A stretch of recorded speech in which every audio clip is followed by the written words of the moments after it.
नमस्कार। सोचिए क्या हो अगर दो जिगरी दोस्त ही एक दूसरे के दुश्मन बन जाएं। कुछ ऐसा ही हुआ है हाल की जियोपॉलिटिक्स में।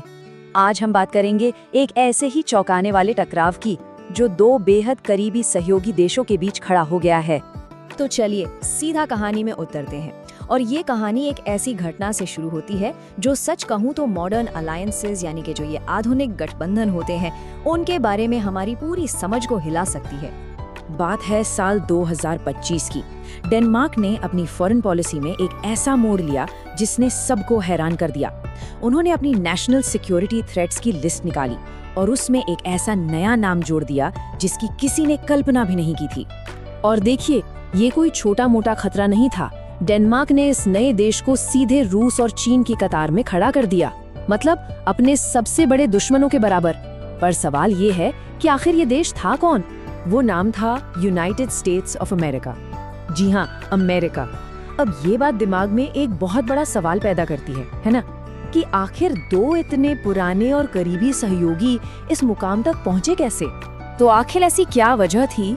ऐसा क्या हो गया कि अमेरिका के सबसे पुराने दोस्तों में से एक ने ही उसे अपने लिए खतरा बता दिया? इसका जवाब आर्कटिक की बर्फीली वादियों में छिपा है। इस पूरे तनाव की शुरुआत हुई 2025 में प्रेसिडेंट डोनाल्ड ट्रंप के एक बयान से। उन्होंने एकदम साफ साफ कह दिया कि भाई नेशनल सिक्योरिटी के लिहाज से अमेरिका को ग्रीनलैंड चाहिए ही चाहिए। क्यों? क्योंकि ये जगह स्ट्रेटेजिकली बहुत बहुत ज्यादा जरूरी है। अच्छा, तो अमेरिका ने अपनी जबरदस्त दिलचस्पी को जायज ठहराने के लिए कई वजहें भी गिनाई। उन्होंने कहा कि ये उनकी विस्तारवादी पॉलिसी का हिस्सा है। उन्होंने ऐतिहासिक मनरो डॉक्ट्रिन का भी जिक्र किया और तो और ये भी कहा कि आर्कटिक में रूस और चीन का जो दखल बढ़ रहा है उसे रोकने के लिए ये जरूरी है।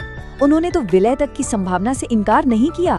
लेकिन यहाँ एक मजेदार बात है, ग्रीनलैंड को लेकर अमेरिका की ये चाहत कोई आज की नहीं है, बिल्कुल नहीं। ये कहानी तो करीब करीब 150 साल पुरानी है। आप देखिए, 1867 से लेकर 1910, 1946 और फिर 2025 तक अमेरिका ने बार बार लगातार ग्रीनलैंड को खरीदने की या उस पर किसी तरह कंट्रोल पाने की कोशिश की है। इससे साफ पता चलता है कि ये उनके लिए हमेशा से एक बहुत बड़ा स्ट्रेटेजिक गोल रहा है। और बात सिर्फ जमीन खरीदने की कोशिशों की नहीं है।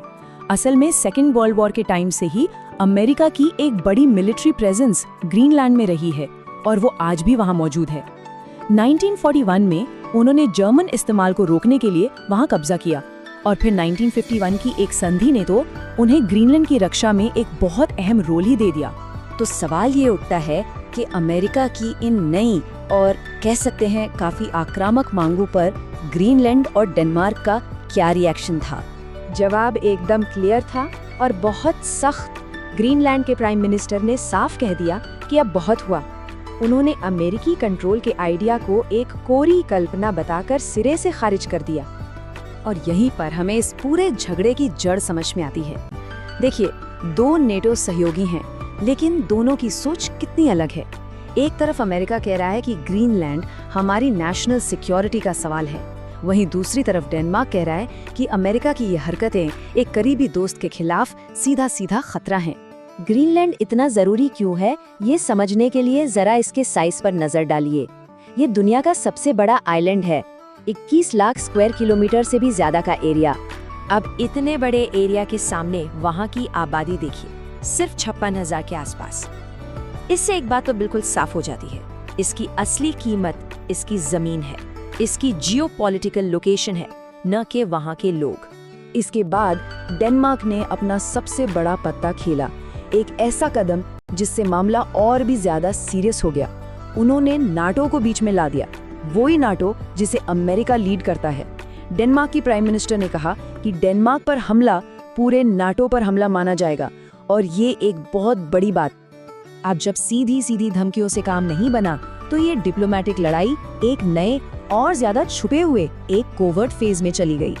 हुआ ये कि अगस्त 2025 में डेनमार्क की इंटेलिजेंस एजेंसी, जिसे पीईटी कहते हैं, ने कम से कम 3 अमेरिकी लोगों को मॉनिटर करना शुरू कर दिया।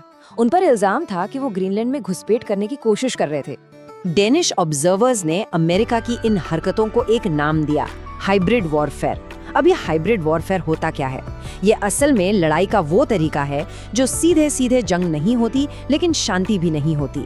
इसका मकसद होता है दूसरे देश में फूट डालना, मतभेद पैदा करना और उन्हें अंदर से कमजोर करना।